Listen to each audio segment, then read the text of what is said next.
Is it start now? Is it starting? I just started recording. Okay. You can check if there is a red dot on top I, left corner. I see it now. Thanks. All right. So welcome everyone to the. Wait a moment. Let me live stream it. Okay.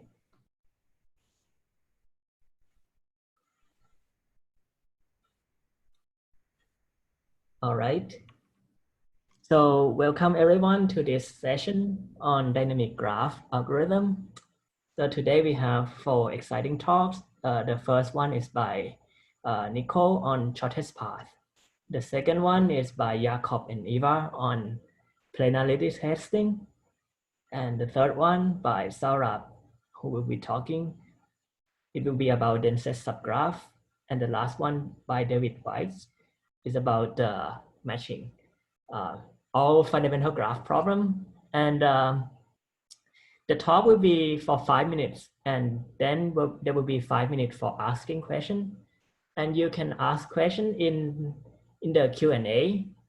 And after the talk, like after 5 minutes of the talk, we will let you, we will answer your question and also let you raise your hand so that you can ask by voice as well. So the first talk by Nicole Wine from MIT. I think we can start now. So welcome, Nicole.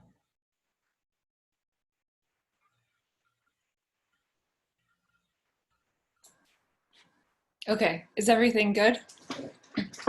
Okay, so I'll be talking about new algorithms and hardness for incremental single source shortest paths in directed graphs. And this is joint work with Max Probst-Gutenberg and Virginia Vasilevska-Williams. So first, what is the problem here?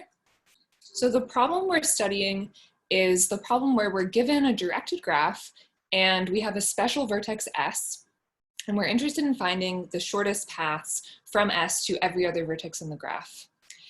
However, our graph is changing over time dynamically. And in particular, it's an incremental graph, which means that edges are added and they're not deleted. So what we're imagining is that we start out with an empty graph, and one by one, the edges are added to the graph. And after each edge insertion, we have to recompute what is the distance from S to every other vertex in the graph. And the goal of this type of problem, of course, is to not have to compute it from scratch after every single edge insertion. Okay, so what is known about this problem? So there's a classic result called the ES tree by Even and Shiloach, and it says that you can get an order mn time deterministic algorithm for this problem. And what that means is that the mn is for the total amount of time. So starting from an empty graph all the way till you've got all your edges inserted, the total time is mn. So if you want to think about it in an amortized sense, that would be order n per edge insertion. And additionally, it's known that you can't do significantly better than this under the conjecture that all pair shortest paths doesn't have a truly subcubic time algorithm. And that's a result by Rodati and Zwick. And because of this, we turn our attention to approximation algorithms, and in particular, 1 plus epsilon approximation. So now the goal is to return for every vertex in the graph, what's the distance from S to that vertex, but we have a factor 1 plus epsilon of slack that we're allowed. So for this problem, you can break the mn barrier for the approximate version, and that's by Forster, Hensinger, and Nanonkai. And what they show is an m times n to the 9/10 approximately time randomized algorithm. And this is all that was known for the directed case of this problem. There's a nice, long, and successful line of work on this problem for undirected graphs, but there hasn't been the same type of success for directed graphs so far. So the main result of this paper is to show that indeed you can do well on directed graphs as well. And in particular, you can get a approximately n squared time deterministic algorithm for a 1 plus epsilon approximate single source shortest paths. And this is essentially optimal for dense graphs, because for dense graphs, you're gonna have to insert n squared edges, so that's already n squared time. Okay, so that's the main result of this paper. And if this were the full version of the talk, what I would be showing you is a an algorithm that's a little bit worse than this one, but shows some of the main ideas of the algorithm. So you can see that in the full version. And additionally, our paper also has some conditional lower bounds for the problem. So I want to use the remainder of the time to try to give a little introduction to what our algorithm is like. So in particular, it's based off of this ES tree algorithm. And a lot of other algorithms in this space are also based off of this classic ES tree algorithm. So we're going to start with the ES tree. And what this data structure does is it maintains a tree from S to all the other vertices, and the other vertices are in layers depending on their distance from S. Additionally, of course, there are other vertices in the graph, other edges in the graph, but the black ones are the tree that we're maintaining. And then what happens when you add an edge? So let's say the edge is this green edge. If the edge goes backwards like this, then no distances in the graph are gonna have to change, so you can do nothing. However, if the edge instead it goes forwards, then you may need to update some distances in the graph. So in particular, in this particular case, this green vertex now has gotten its distance decreased. So we're gonna move it down a level, and then this may set off a chain reaction. So we're gonna then have to move these ones also down. So that's the basic idea of the ES tree, and it takes some more bookkeeping and analysis to see why it actually takes the desired amount of time.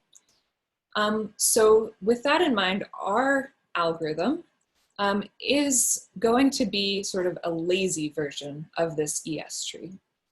And additionally, the ES tree has been the basis for other algorithms in this space. So there are other algorithms in the literature for similar problems that are also lazy versions of ES trees.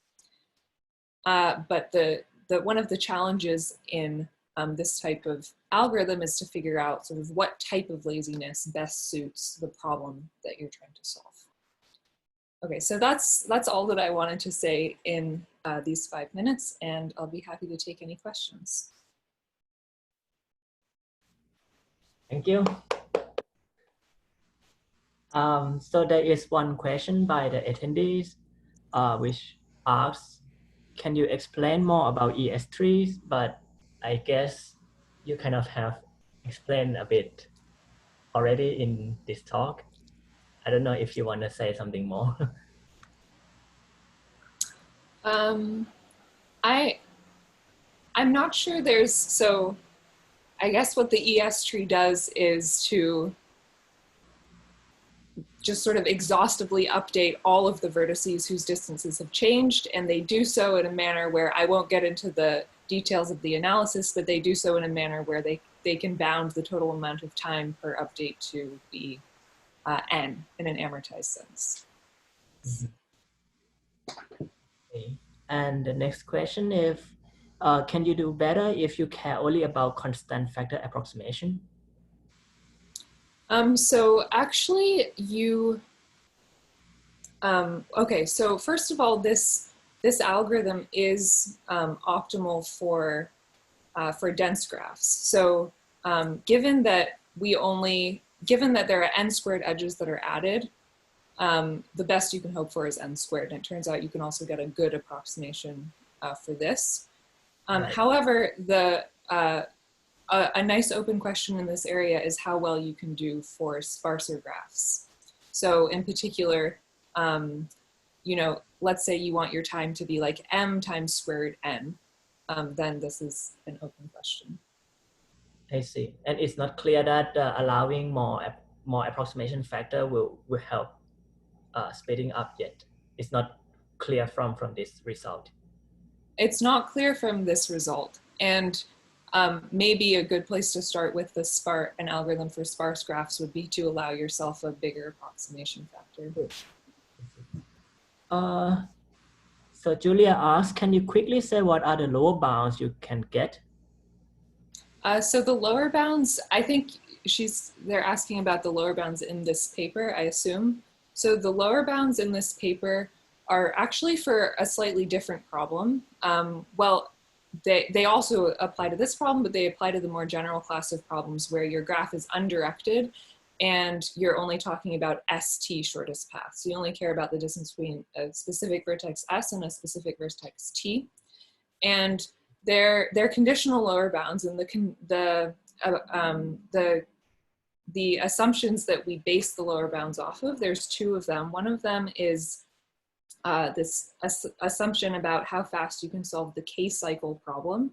And the other one is this assumption, which is a generalization of the OMV assumption, which talks about how fast you can multiply in an online fashion a matrix and a vector. So we use those two different hypotheses, and based on these hypotheses, you can get results such as, for this problem, you have to basically compute the whole thing from scratch after every update if you are only given a limited amount of pre-processing time. Mm-hmm. All right. So I guess that there are still 3 more questions, but I guess actually, Nicole, can you see the question? So No. Okay. Then, oh, actually, yes. All right. Then I might Oh. let you see the question and type your answer, but we will go on for the next talk for now. All right. And by the way, to let everyone in this session know, we plan to continue a bit more after the talk, after every talk, so that you can ask more questions to everyone, and we will be talking and answer questions. So, all right. So the next talk, let's go on to the next talk. This talk will be by Jakob Holm and Eva Rothenberg. And this is a kind of a breakthrough for planarity testing in dynamic graph. So I'm very excited to hear about this. So welcome, Jakob and Eva. Thanks. I hope you can see my screen share. Welcome to our talk. I'm Eva Rodenberg. And I'm Jakob Holm. And this is a graph. Now this graph is planar. It can be drawn without edges crossing. And a linear time algorithm for finding such a drawing has existed for some time.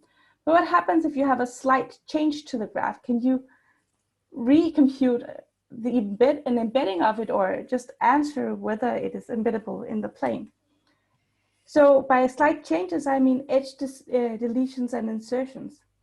And deletions do not cause problems to the embedding, but edge insertions, or sometimes you're lucky that there's an edge insertion that happens smack across a face of the current embedding, but sometimes you're less lucky. And an edge can be incompatible with whatever embedding you currently think of, but still compatible with planarity.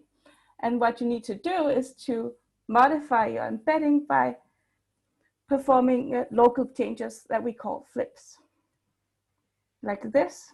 So in this case, after 3 flips, the edge can safely be inserted across a face. So yes, there is an efficient algorithm for handling changes, and that is our result. It's a greedy algorithm that uses amortized log-n flips and finds each of these in log squared n time. So what do we mean by greedy? When deleting an edge, just delete it. When attempting to insert an edge, do only the necessary flips needed to perform the insertion and do them in a greedy manner. Okay, so when attempting to insert the edge, we observe that all the flip locations relevant to the edge insertion, they actually have a linear order from one endpoint to the other.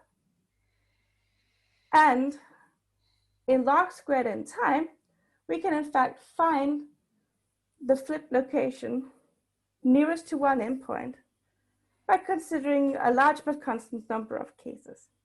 So can do that in log squared n time. And we want to proceed doing that. But if at some point we keep finding the same flip, we can safely reject the edge because it will not be compatible with planarity as such. And this rejection of the edge is safe, and it's due to a separate reduction. Otherwise, we will greedily, in the linear order, find the flips one by one and perform them until finally, eventually, we will be in a setting where the edge can safely be inserted across a face. So we've seen that finding these flips take log n squared time per flip, but how do we show that we only use amortized log n flips per operation? Well, the trick is we start by defining a special type of embedding called a balanced embedding. We define a class of embeddings.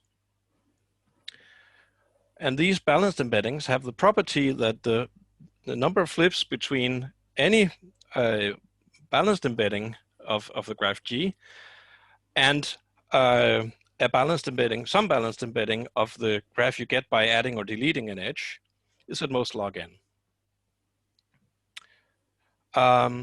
Once we have this class of embeddings, we can define a potential of a given embedding as the distance measured in number of flips from the current embedding H to the nearest balanced embedding. And then we can show that our greedy algorithm we just described, if it does k flips during any insert operation, then the potential changes according to this inequality. In other words, the path of flips taken by our algorithm is no longer than that of an algorithm that only uses these types of balanced flips, balanced embeddings. And as we've just, by the definition of these balanced embeddings, that's only order log n per update.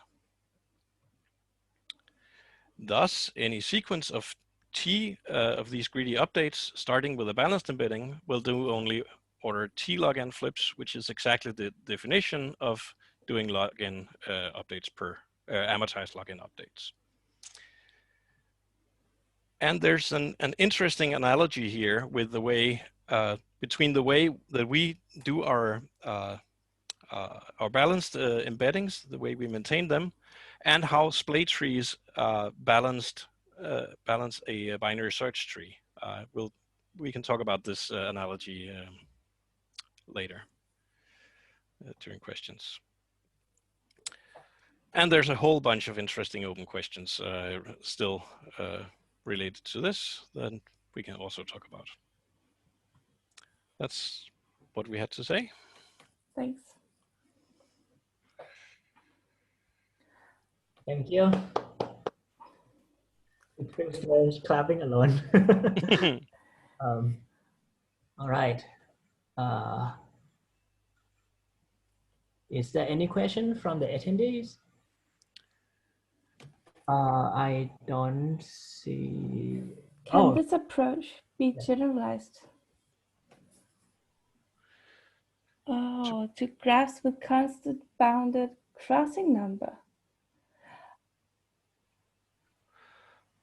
That's a good question. We didn't put that on the list. No. It's on the list now. All right. That's a good question. We'll be happy to discuss that in the chat or later.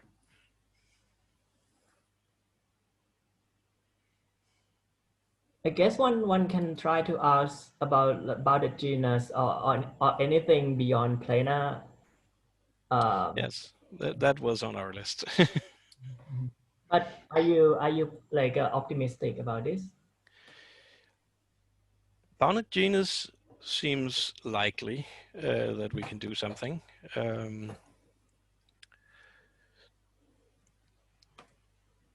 Yeah, we should have the list up, but should I share it again? I'll do that.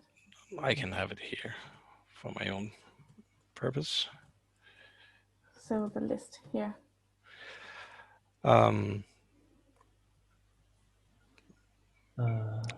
don't know if anyone. Oh, that's. Is determining planarity without maintaining an embedding easy? That's a really good question. So it's easy in the static case. There's a linear time algorithm known since 70s. But it's actually, it's the second to last point here to on our list of open questions, whether or not it's any easier to answer planarity questions than it is to answer embedding questions. There's a similar question for connectivity, actually, whether or not it's easier to maintain connectivity dynamically or with or without maintaining a spanning tree. This is, as far as I know, it's unknown. Yeah, I think it's maybe something somewhat surprising that the way to answer this yes/no question is actually by answering yes and, and that is a way to do it.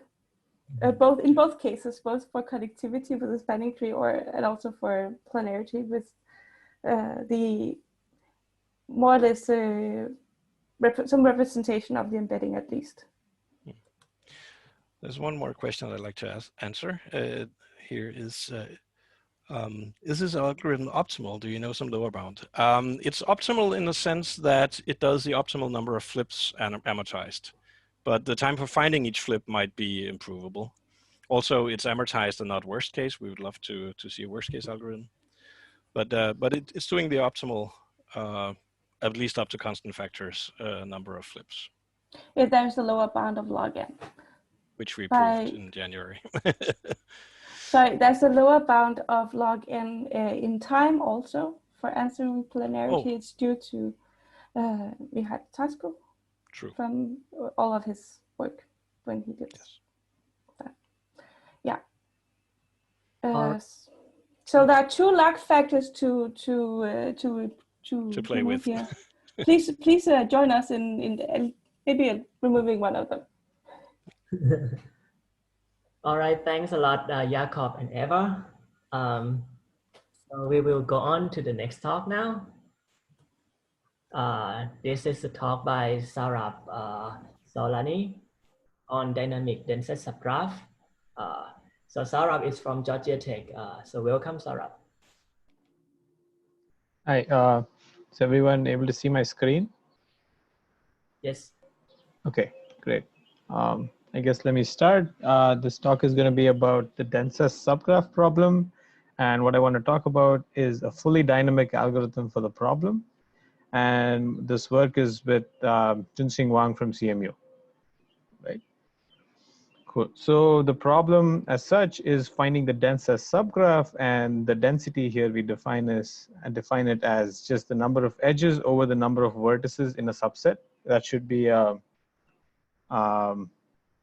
number of edges on the numerator there. And we just need to find the subset which maximizes this quantity, and essentially this quantity itself, if we can find this quantity itself, that's also a good enough solution for this talk. So our aim is going to be just this. We want a fully dynamic data structure. That is, you should be able to insert an edge, delete an edge, or query this maximum subgraph density up to some small error. And the ideal kind of runtime for each update is ideally in polynomial in the number of logs or in the epsilon -1, right? So that's the goal of the problem. And the way we'll go about doing it, okay, before that, I guess I should tell you the result. Before this, the only algorithms which had a dynamic, fully dynamic, or fully dynamic with random deletions could only give, say, a 1/4 approximation or a half approximation. This gives a slightly worse runtime, but it's close to optimum, and it's worst case and deterministic. All right. So how we want to do this is, I want to first tell you that the dual of the problem is a separate interesting problem by itself. And what we'll actually try to do is solve the dual of the problem. So the primal first is this linear program. I won't go into details about it. What's interesting to us is the dual problem, which is this. Again, I won't try to interpret this too much, but the way we'll interpret it is looking at it as a load balancing problem, right? So the dual of the densest subgraph problem can be imagined as a load balancing problem where each edge has a load of 1. And what the goal is for each edge to assign this load of 1 fractionally to both its endpoints. And the overall goal of the algorithm is to minimize the maximum load on a single vertex overall, all right? So now we have this dual problem, and what we're going to do is actually try to look at how to maintain this dual solution while we're adding and deleting edges, right? Before going into how we treat these insertions and deletions, I want to point out one property of this dual solution. So consider some edge, it has a load of 1 and it assigns some non-negative load onto one of its endpoints, say U. And somehow the solution is such that the overall load on U is higher than the other side, V. Then there's a clear way to transfer, like E can transfer some of its load from U to V and make the solution better, all right? So what we get from this is a local optimality condition, right? So what it says is if there is some load given by E to U, then the overall load of U has to be at most the overall load of the other end of the vertex, all right? This is a local optimality condition. And since we only care about approximate solutions, what we'll use is an approximate local condition. So if the edge assigns some load onto U, then it can't be too much higher than the other end, all right? And what we'll see is, what we prove in the paper is that this local optimality actually assures global optimality, like the objective or the maximum load is going to be very close to the optimum densest subgraph, the value of the densest subgraph. And this is the relation between eta, which is the approximation for the local optimality, and epsilon, which is the approximation factor we want. Okay, so our aim now is to maintain this local optimality condition throughout these edges being inserted and deleted. One other small thing we'll do is we'll break every edge into a number of small edges. And what this makes sure is that now each edge needs to only be assigned completely its load either to U or to V. Okay, and now looking at it as a direction problem, assigning an edge either to U or V, all we need to do is minimize the maximum in degree of a directed graph. You have a graph, you assign directions, you want to minimize the maximum in degree, right? And the way we go about doing this is each time you make an insertion, if that local optimality condition is close to being broken, you just flip the edge, right? And once you flip the edge, that earlier edge is now satisfied, but flipping it can create more issues. It can create an avalanche of flips. So what we prove what we prove is that the number of flips can be bounded, right? Even if you do a deletion, if you're close to breaking the optimality condition, and now you have to make a flip to kind of fix the optimality condition, and this can cause further flips. And what we can show is, since the maximum load is of the order of optimum, and each tight edge, if you remember, had this gap of eta. So the longest chain of these tight edges of flips that can be caused is at most this. And overall, I've not talked about the cost of the flip or the data structure copies, but overall, it remains in the kind of range of runtime that we want. Yeah, I think that's the quickest way I could go about not leaving too many details out. Thanks. Thank you. Sure. So there is one question from the audience. Given the solution to the dual, is it known how to efficiently retrieve the primal solution? Yes. This basically, once you have the dual solution, there is one way to just go about expanding or like ball growing kind of solution. You start from the maximum load and you grow your ball around that until there's not too much gap. I'm not saying this properly, but essentially it's a ball growing type of solution where you can extract the densest subgraph around that vertex with the maximum load. All right. Yeah. So Chandra asks, this is for only unweighted graph, right? Yes, I think just directly, this algorithm only works for unweighted graphs. Like trying to adapt this directly for weighted graphs would introduce like the maximum weight as a factor, which would, so I don't know a way to directly convert it into log of the maximum weight factor and just translate it. But I think that at some point we had thought that it might be possible, but I haven't thought about it too much. Right.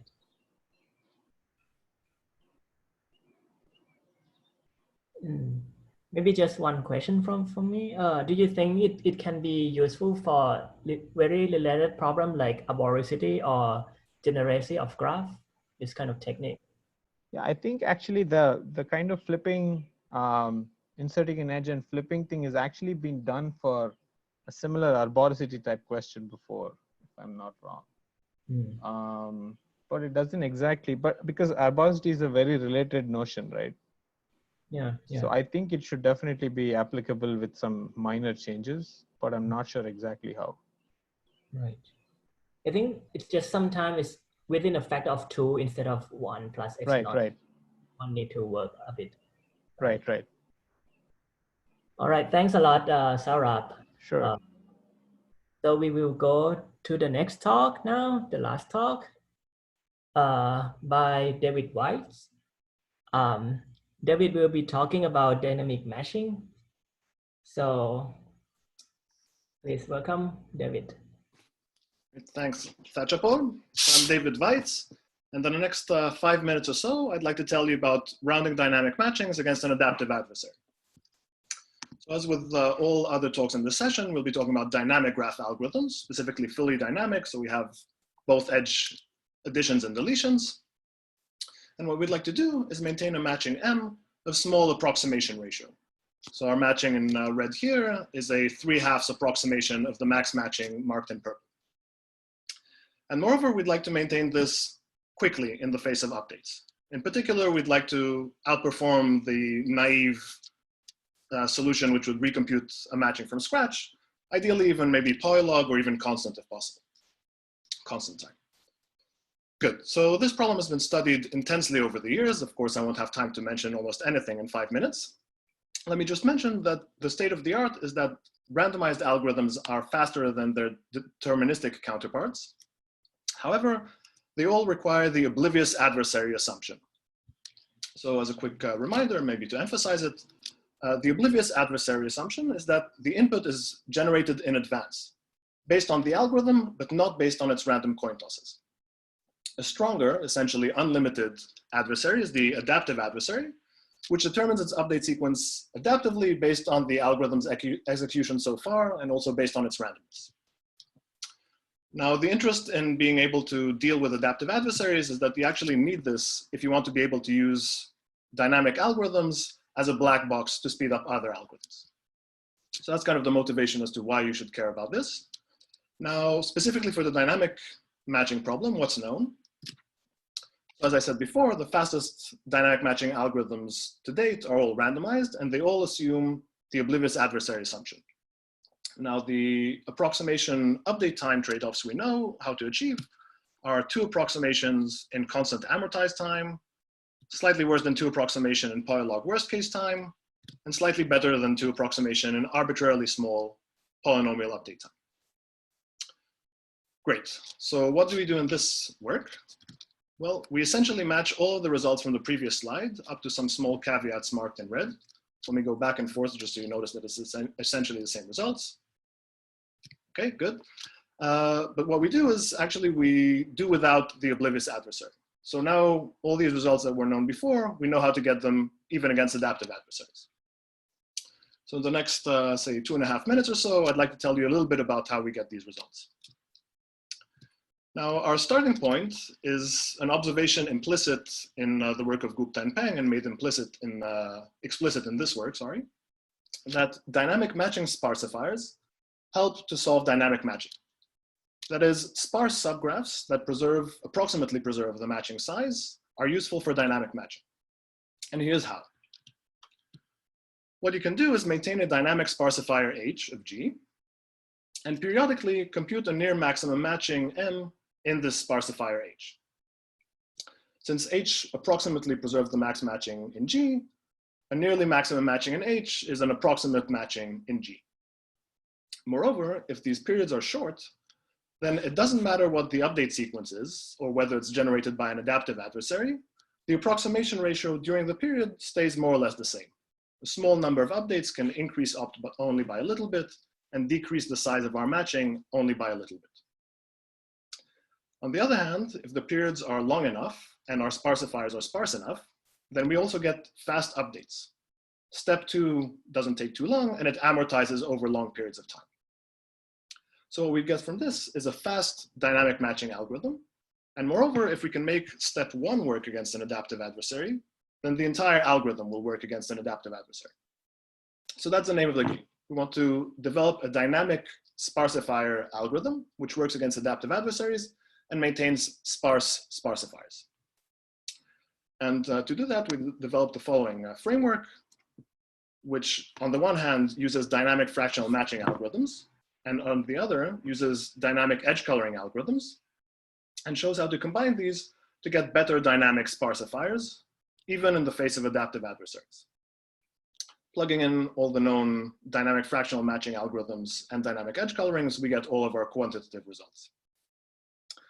So I know we're about to start the questions, so let me maybe get the ball rolling. One natural question is, are there more applications of this dynamic rounding framework?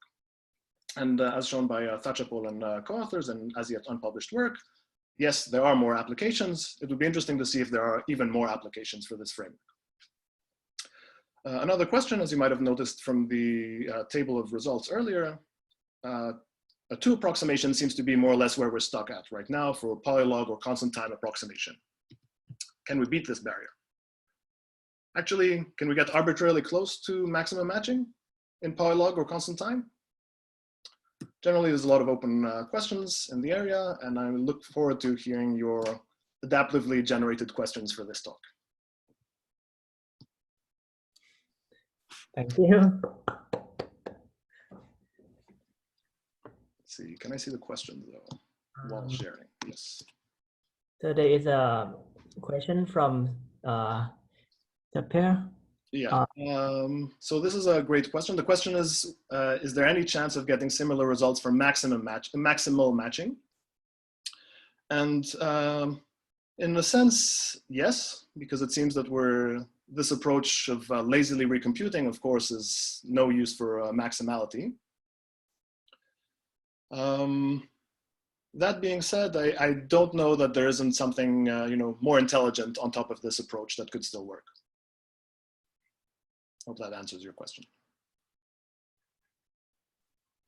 All right. Say yes, there seems to be a barrier, but it's not. I mean, it's not rigorous in any formal way. Just the lazy approach definitely doesn't work.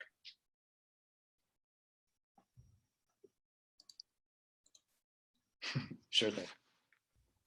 And if you don't care about getting dynamic sparsifier, is it easy to get a sparsifier for a weighted matching? Does it make sense to ask? Yeah, it definitely makes sense. So actually, the rounding framework, at least for bipartite graphs, will allow you to achieve the same approximation ratio you can get for weighted fractional matchings. Unfortunately, we don't have any algorithms that get something better, that get something comparable for fractional matchings. The results that we know for fractional weighted matchings, all the results we know kind of lose a multiplicative factor of 2 on top of the unweighted problems. But yes, it would definitely be interesting to see if we can get something better for weighted matchings.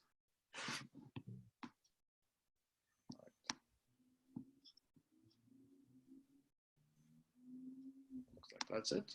So I think we will be around a bit more, and anyone can ask more questions.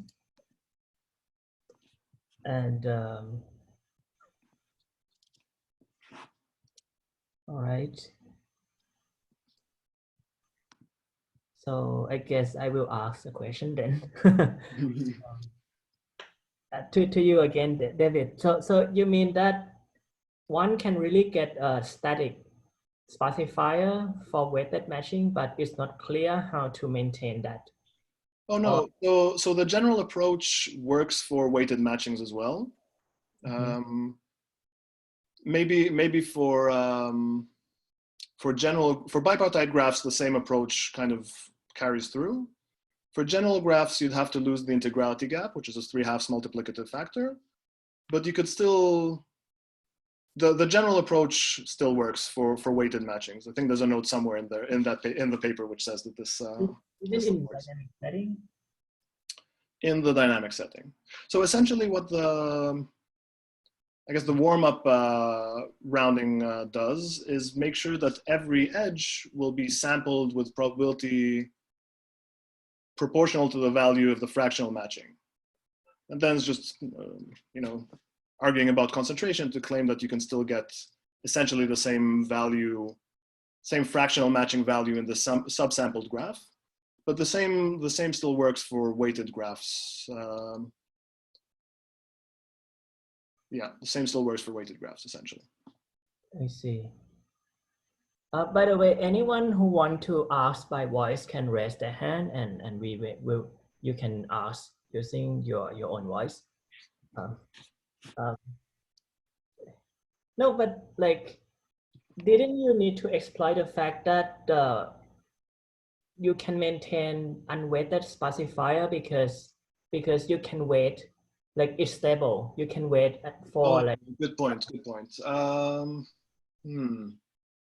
For weighted graph, that might not be. Because that's the one piece of the puzzle that doesn't work out. Fair point.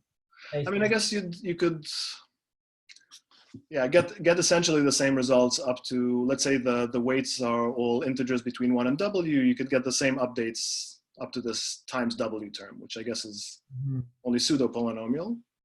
I got it. Yeah, that's a fair point. I see. Yes.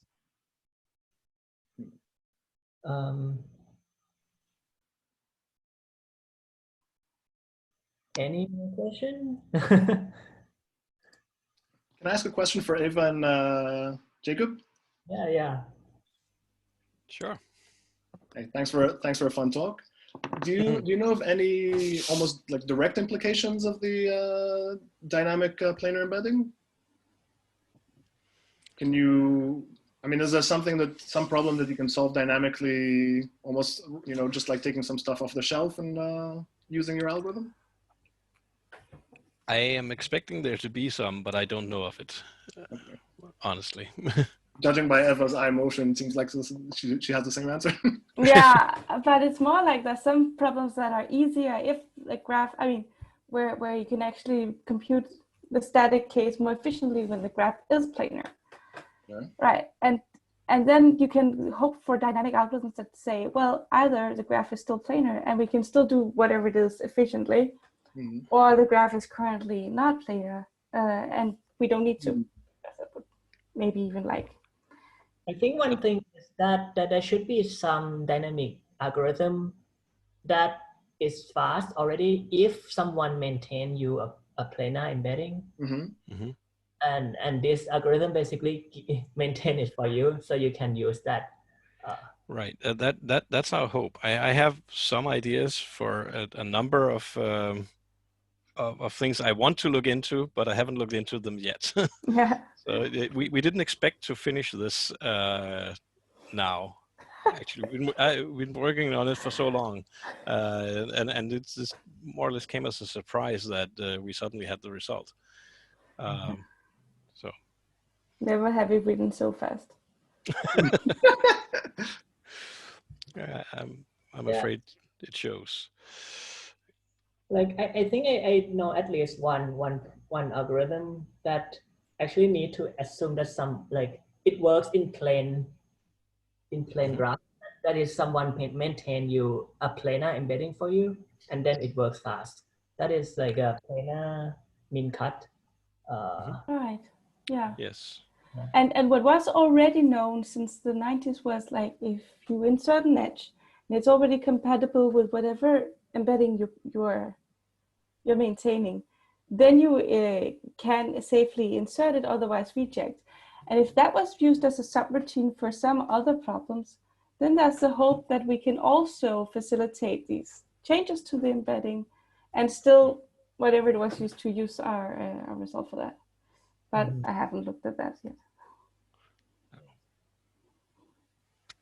And actually, one thing is that the thing that you are studying, the flip distance planar embedding, Yes. this is the object that like commutatorists should have been studied. So like is it studied before at all, or this is really just new concept you study? We haven't found any references to it, and it's really surprising. There's some beautiful structure there that we started to get a glimpse of in our SOTA paper from January, and that we managed to exploit in this paper. I'm expecting to see many more results coming out of understanding this object a lot better, but we don't know yet. We're not there yet. Yeah, it's not that we were the first to study them. I guess Whitney was 100 years ago, right? And SPQR trees have been known for a long time, and these are just really consequences of the fact that SPQR trees encode all possible embeddings of a planar graph, biconnected planar graph. So I mean, all the pieces have been lying around there, but not really connected in the same way for a long time. But I guess this also means that sometimes just doing something theoretical on its own, like studying the recourse needed, actually pays off and ends up with something useful. Or I don't know if you call this useful, but at least more algorithmic than the original almost graph theoretical results that we thought we had, or that we had, but it could be used as a stepping stone. Yeah. I'm very hopeful that we can do worst case soon. I think that would improve the usefulness substantially. One problem with this current algorithm is that you actually have to, in order to ask whether you can add a given edge without breaking planarity, you actually have to modify the embedding. That's part of the analogy I was talking about with splay trees, that each operation, including queries, needs to modify the embedding to get the amortization to work. So that's a bit strange. And of course, if you could get away from that by having a worst case algorithm, that would be nice. Or if you could make flips upon deletions, sort of anticipating that edge insertions could arise, then it wouldn't matter. But that would be the necessary, as we showed in the SOTA paper, that would be a necessary precondition to get worst case. But that would also mean that it wouldn't make too much of a difference that we only did like login flips at most, trying to insert the edge and then maybe undid them and when we gave up, because that would not be too detrimental. This analogy play tree, is it something that you can formal at all, or this is like kind of just a... I think it's only analogy, but it's a nice way to think about it. That's I mean, we're doing flips where the splay trees do rotations, and we're doing it in roughly the same circumstances. Whenever you need to access the data structure, you need to do a sequence of flips to maintain the potential to make everything work out. I mean, it's just that. It's just an analogy. It's I don't. But it's a neat way to think about it. If you have intuition about how splay trees work, then it could help.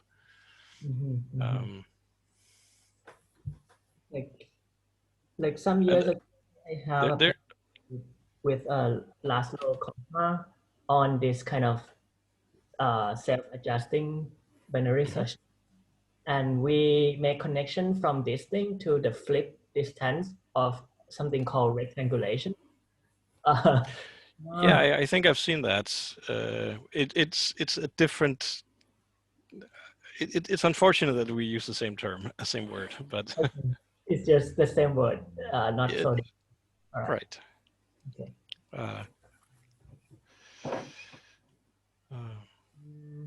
Another thing that it's similar to that actually inspired this the whole analysis is there's a concept called a bounded out degree orientation of a graph, and algorithms for maintaining that have been known for a while. And the type of analysis we're doing here to show that we're using amortized log-n flips is actually extremely heavily inspired by the algorithms for bounded out degree orientation, where you show that some imaginary algorithm that you're not running and that you couldn't actually do will do only a certain amount of work, and then you bound the amount of work you actually do in terms of that. That's the same kind of argument we're doing here. I see. And the imaginary algorithm is actually what comes from our SOTA paper as well. We show that worst case log-n flips is possible, except we don't have an algorithm for actually finding these flips. Right. So except when we a balanced embedding, as we call it, exists. Yeah. So how optimistic are you about finding this balanced embedding? Oh, it's well defined. No, but finding it, maintaining it dynamically, I guess, is the question. So performing changes to the embedding upon edge deletion as well. Yeah. Pretty optimistic. So, well, give us 5 years. I think not exactly that balanced embedding. I mean, I have a sketch that hinges on a conjecture that I need to prove. But if I could prove that, then I would have fully dynamic worst case.